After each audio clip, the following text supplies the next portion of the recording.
Yeah, I'll react to that, sure. Hey guys, I didn't mean to let it play here. I gave it a like, right? And sub. The Cold War. Channel. How Japan became an economic powerhouse. I can't talk. Blah, blah, blah, blah, blah. I need to practice.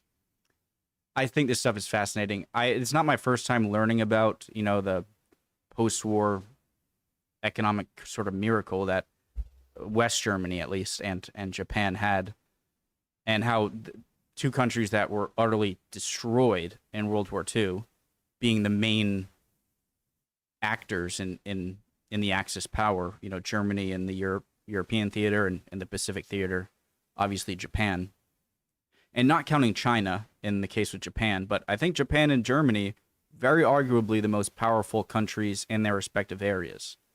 Again, if you leave China out of it, obviously they're more powerful than Japan. But it's amazing how they were able to rise out of that total utter defeat. A lot of it, I'm sure, has to do and was made possible by the fact that Russia, the Soviet Union, was now the main threat after World War II for the United States, and vice versa, the United States the main threat to the Soviets.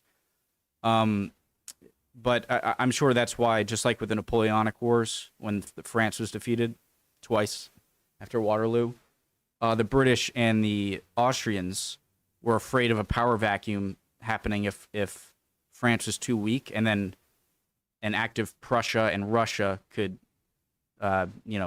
take advantage of that and then be a great threat to the British and Austrians.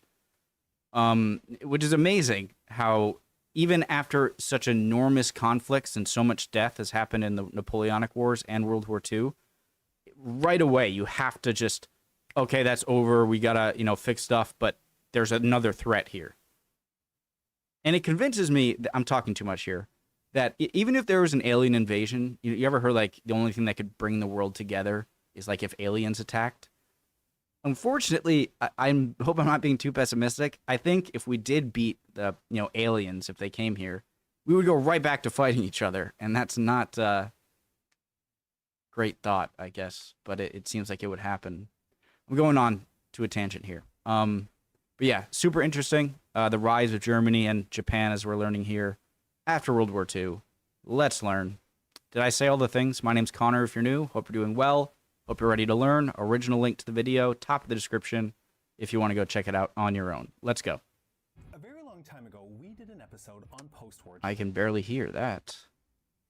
Japan, where we talked about political reforms and new constitutions, and even Goku and Godzilla got a mention. But what we didn't talk about in any detail was how... Sorry guys, the volume was bad. Let's restart. A very long time ago, we did an episode on post-war Japan where we talked about political reforms and new constitutions, and even Goku and Godzilla got a mention. But what we didn't talk about in any detail was how a country whose economy was so devastated by the effects of war, how it managed to turn itself around and within a few decades become one of the world's leading economic powers. I'm your host David, and today we are going to talk about the Japanese economic miracle. Was their economy, this is the Cold War. The GDP even bigger than America's at one point in like the late 70s or 80s? I could be completely wrong there. I'm like not even 50% sure. Speaking of Japan and miracles, the sponsor of today's video, Boxu, offers a truly unique product. Boxu is a monthly snack. Fast forward if you want, but if you are interested in what the sponsor is here, guys, you learned it from watching this with me, original link to the video, top of the description. Please use their promo codes and links, guys. Box subscription that partners with century-old family snack makers to deliver exclusive Japanese snacks and tea pairings to your door. Every month, you'll receive a box with a different theme and different snacks. It's a gourmet journey through Japan every month. March is the start of Hanami in Japan, that's cherry blossom season, and so to celebrate, Boxu orders placed by March 15th will get a special Hanami-themed pink box. But be quick, as stocks are limited. Boxu has sent us one of these boxes, and it has everything you need to be in Japanese bliss. Sweet, sour, spicy, fruity. Our favorite was white strawberry. so good. You can order an individual box, single month, or multi-month subscriptions starting at $36.99 per box. Auto-renew with the option to pause or cancel anytime. Your first box will ship out within 1 to 2 weeks straight from Japan. Ordering Boxu is one of the best ways to bring Japan into your home, so get 10% off your own authentic Japanese snack box from Boxu and save up to $47 using our code and link in the description. Some Don't good forget videos that for this later. also supports our channel. Japan, by August of 1945, ranked high on the list of the most devastated countries from the Second World War. They had lost anywhere between 1.8 and 2.8 million people, while also losing about 25% of their national wealth, excluding military stock. Industrial production in the immediate post-war period was a mere 1/10 of pre-war levels, and housing and accommodation had been reduced by a quarter. A huge number of buildings that had been used for industrial and commercial purposes had been destroyed, and much of the plants and machinery involved in civilian production had been scrapped to turn into war munitions. And what was one of the biggest direct problems this created? Well, unemployment. At war's end, 7.6 million soldiers were demobilized, with an additional 4 million civilians who had been working in military-related jobs suddenly found themselves with no work. Then add in as many as 1.5 million more people returning from territories abroad that Japan had occupied. Some simple math puts this over 13 million people of a total population of approximately 71 million people. But unemployment wasn't the only issue. Japan also had to deal with major food and energy shortages. Coal had long been the primary source of energy in Japan, but coal production had suffered a significant blow when the Chinese and Korean prisoners of war, who had been forced to work in the mines, simply refused to work anymore.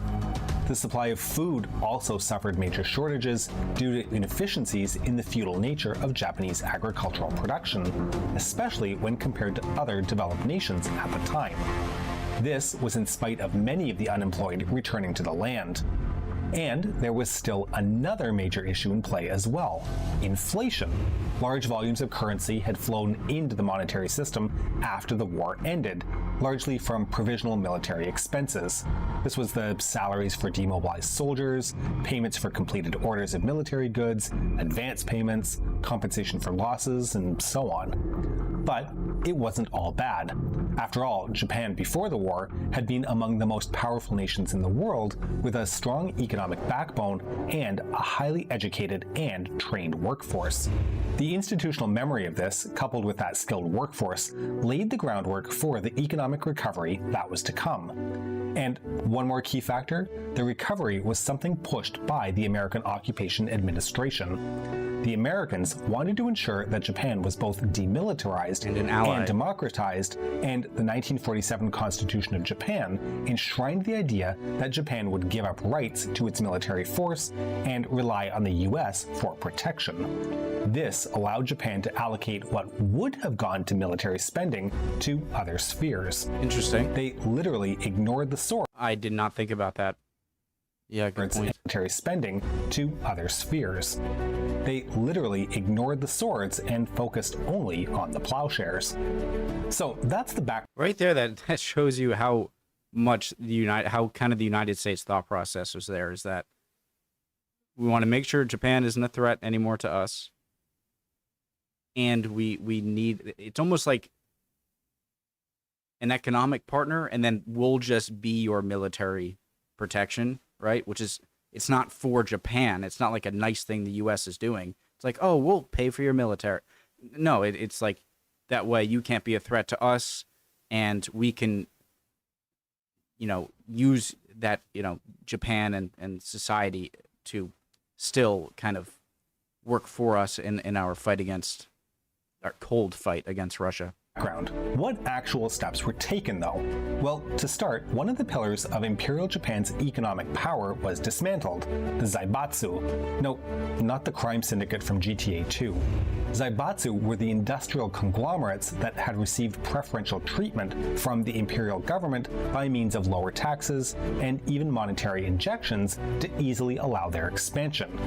By concentrating economic control in the hands of the zaibatsu, it allowed for a continuation of the semi-feudal relationship that existed between labor and management and held down wages, blocked the development of labor unions, obstructed the creation of new firms through entrepreneurial means, and hindered the development of a Japanese middle class. The zaibatsu were ended by breaking up the holding companies which controlled them and then selling their stocks to the public. At the same time this was happening, the anti-monopoly and decentralization laws were adopted, which prohibited all cartel activities and aimed to prevent firms from becoming too large.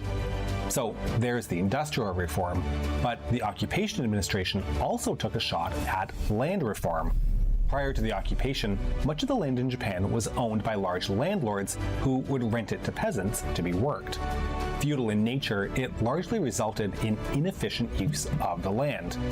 With only 54% of the land being owner-operated, a program where the government bought up land and then redistributed it to farmers resulted in 90% of the land being worked by owner-operators by 1950. The speed that this took place at is truly astonishing, and even more remarkably, the class of large landowners all but ceased to exist. And there's one more major reform that was going to contribute to the blossoming of the Japanese economy: the trade union law. Imperial Japan had basically given zero tolerance to union activities, and as a result, in 1945, there was no trade union infrastructure to build from. But the 1945 trade union law looked to rectify that, creating the basic right of workers in private industry to organize, to bargain collectively, and to strike. It also allowed for democratic procedures in all union activities, established a labor relations commission, and prohibited unfair labor practices by employers. 4 years later, in 1949, the number of unionized workers had increased to nearly 60% of the workforce. The law facilitated early improvements in wage increases and working conditions. It also paved the way for the lifetime employment system, which helped stabilize the relationship between capital and the worker, ensuring long-term employment and increased wages. Yeah, I hear that's still a big thing in Japan today. And privileges, like your lifetime job and capital, like your company is much bigger than your company would be if you're an employer in the U.S. Like seen differently to the worker, ensuring long-term employment and increased wages and privileges towards the end of the worker's career. Workers would join a company when they were young and remain there until they retired. The advantage to this is that they would move around to various positions within the same organization, gaining a wide cross-section of experience, which it was claimed helped prepare them for higher responsibility roles as they understood more of the business. As a quick criticism of this, the lifetime employment scheme benefited primarily men able to hold full-time industry jobs. Women and those involved in part-time work or service industry work were left out of these otherwise significant benefits. So the American plan had originally been to slowly recover the Japanese economy, and then the realities of the Cold War intervened and forced a change to that policy.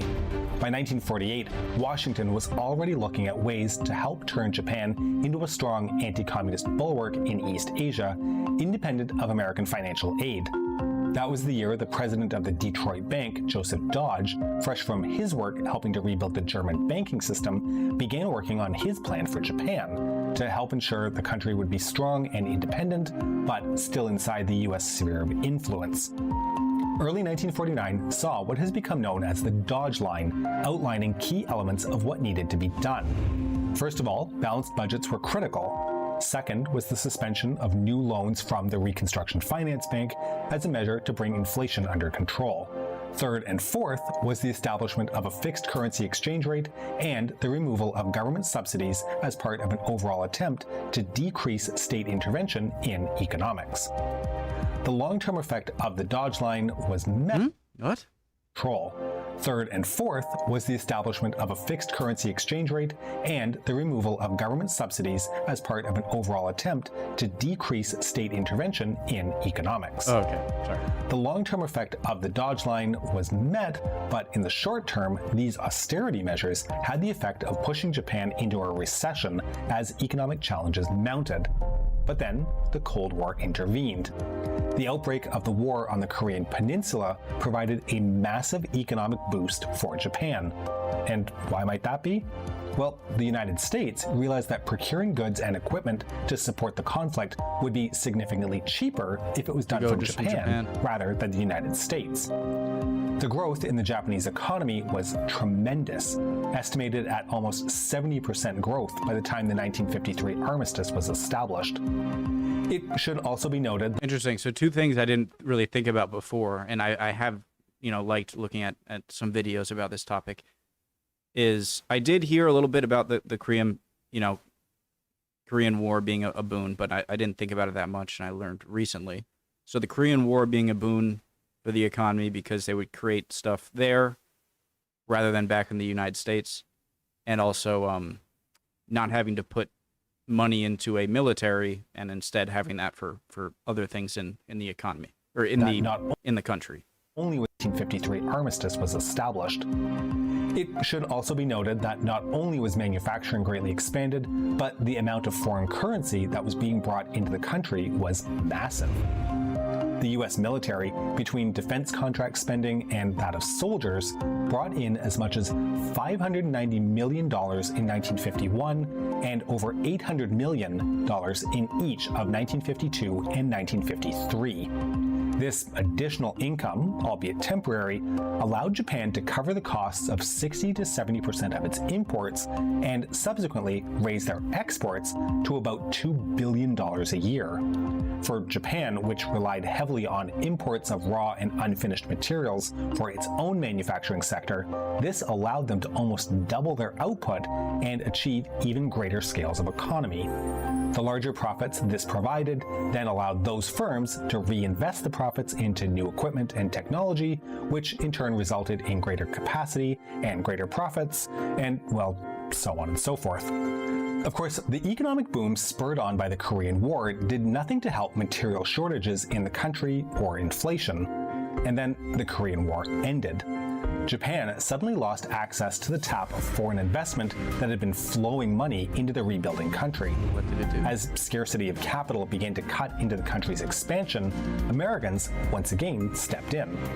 This time, it was by lobbying for increased foreign loans to Japan, and by 1958, these had more than doubled, led by the World Bank, but strongly supported by US domestic banks looking to make significant returns on their investment.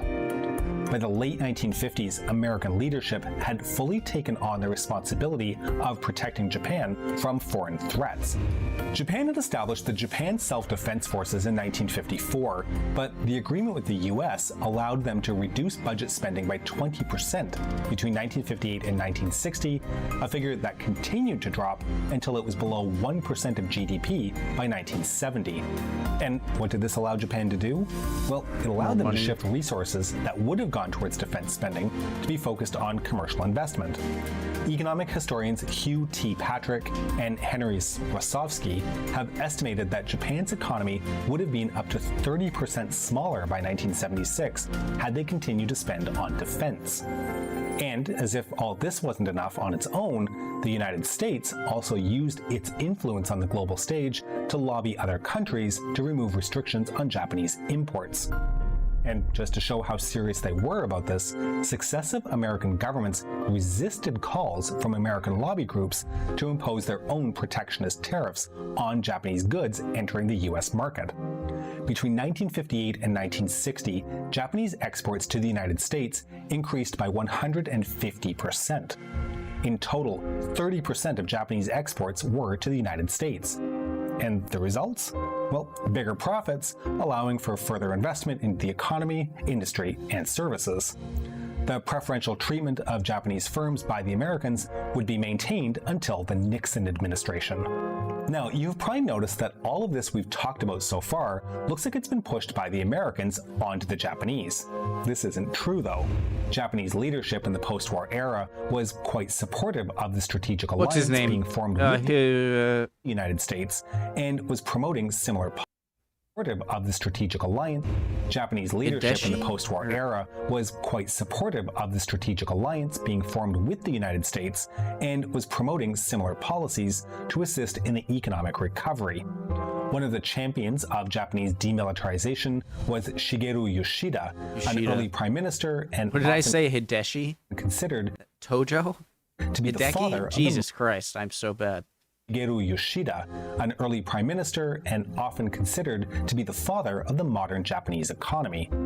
He was a firm proponent of freeing Japan from military spending and redirecting that money into economic development, which he began espousing as early as the Korean War period. When did the big, is this when? Like the big car and electronic, like car and electronic companies that are still huge? We should also mention Hayato Ikeda, prime minister from 1960 to 1964, most recognized for his income doubling plan, where he looked to double the income of Japanese workers by 1970. He looked to do this by means of tax breaks, targeted government investments into strategic industries, the stimulation of heavy industry, increased exports, and increased social protections.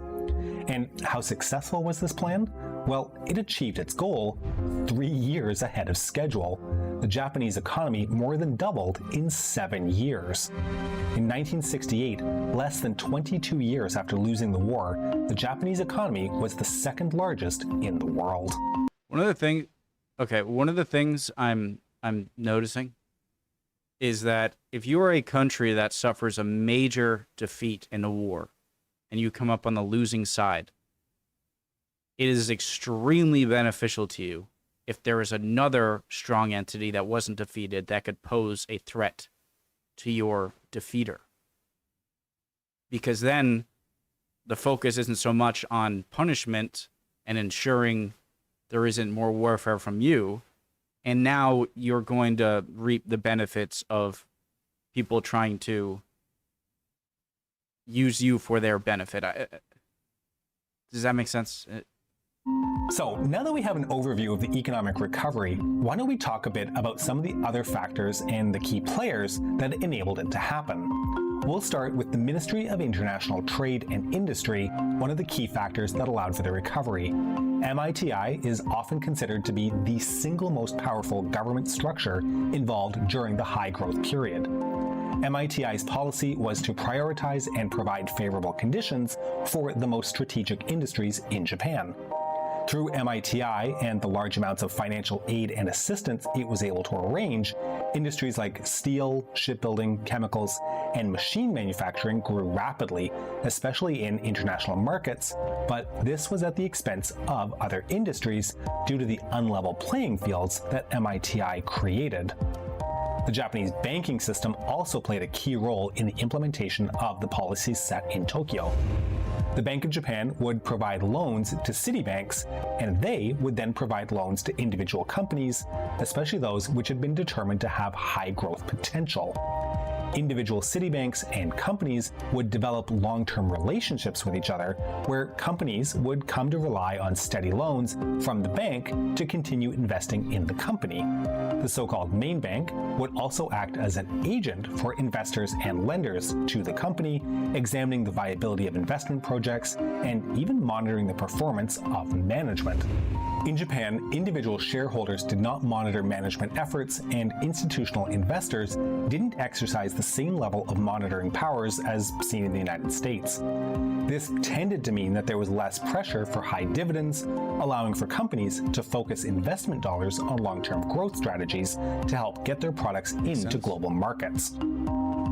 Okay, now remember how I said earlier that the Zaibatsu had been broken up after the Japanese surrender? And you also remember how I said that some companies and industries got higher levels of support from the government? Well, those regulations that had been used to break up the Zaibatsu did not actually last that long and were soon eased. This allowed for, well, you guessed it, the formation of large companies that could dominate industries. They were called keiretsu, or enterprise groups.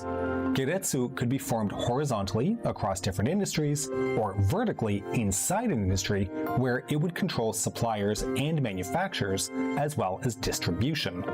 The big six keiretsu, which you already may be familiar with, are Mitsubishi, Mitsui, Sumitomi, Ikan, Fuyu, and Sanwa.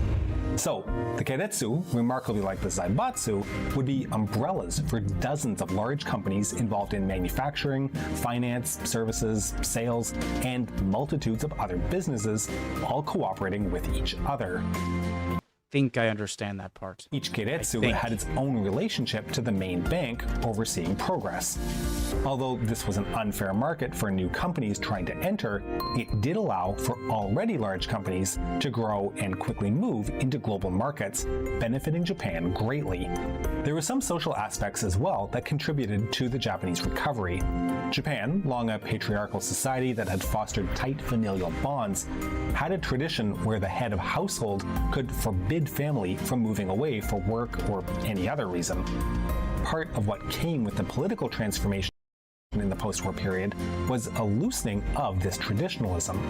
This meant that suddenly the working population was far more mobile than it had been in the past. It also meant that many people moved away from agricultural work to more profitable industrial work. Paired with the high levels of Japanese education, this was a potent mixture, allowing for rapid development.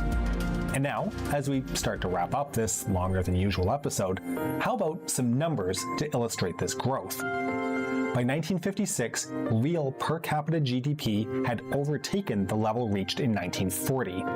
From the mid-1950s until the oil shocks of the early 1970s, the Japanese economy averaged a growth rate of 10% a year. Hold on a second. Yeah, look at it in the graph. It said 1956. In like 10 years, you went from being destroyed completely in warfare, or almost completely, and then 10 years later, as the losing side, you surpass your current war or your economy before. I mean, they were in the war in 1940, obviously. That's crazy. This meant that between 1958 and 1974, the Japanese economy expanded fourfold. The Japanese economic miracle. Hold on. Jesus Christ. Japanese economy expanded fourfold. The Japanese economic miracle is a stunning example of economic recovery. It was undertaken to build Japan into an anti-communist linchpin in East Asia that the United States could use as a secure military platform as part of their policy of containment. First, taking advantage of its strategic location next to the first major conflict of the Cold War, Japan then gave up responsibility for its own defense and used that to its own advantage again. All of this very rapidly placed Japan at almost the pinnacle of economic dominance. It's hard to imagine today what Japan and the world might look like without the Japanese economic miracle. And that being said, I'm going to go get in my Mazda, drive home, and play PlayStation. We hope that you've enjoyed today's episode, but to make sure you don't miss all of our future episodes, please make sure you're subscribed to our channel and heavily subsidize the bell button, giving it a massive competitive advantage over all other bell buttons. We can be reached via email at the Cold War channel. Great video. Good channel. Glad I subscribed. Super interesting. I definitely got a little confused in like this area here, talking about how like the different like subsidized and the point where they were like certain companies were getting really propped up, and the fact I can't explain it shows you how I really didn't understand it that well. But if anyone wants to clarify or any comments at all, I would appreciate it. Love learning with you guys. Hope you guys are all doing well, and hopefully I'll see you next video. Bye, guys.